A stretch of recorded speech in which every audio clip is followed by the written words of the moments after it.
മാസത്തെ അവധിക്ക് ശേഷം എല്ലാ കുരുന്നുകളും സ്കൂളിലെത്തി. കല്ലായി ഗവൺമെന്റ് UP സ്കൂളിലെ ആയിഷ മർവ കുതിരപ്പുറത്താണ് സ്കൂളിലെത്തിയത്.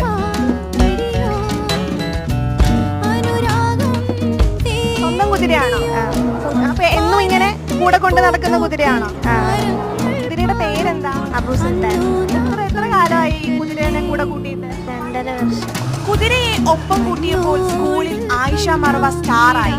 അധ്യാപകരും കുട്ടികളും കുതിരയുടെ ചുറ്റും കൂടി നിന്നു.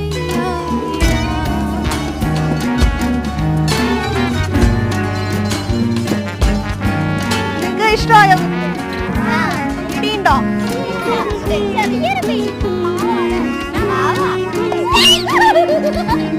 ആയിഷ മർവയുടെ പിതാവാണ് 3 കൊല്ലം മുൻപ് കുതിരയെ സമ്മാനമായി നൽകുന്നത്.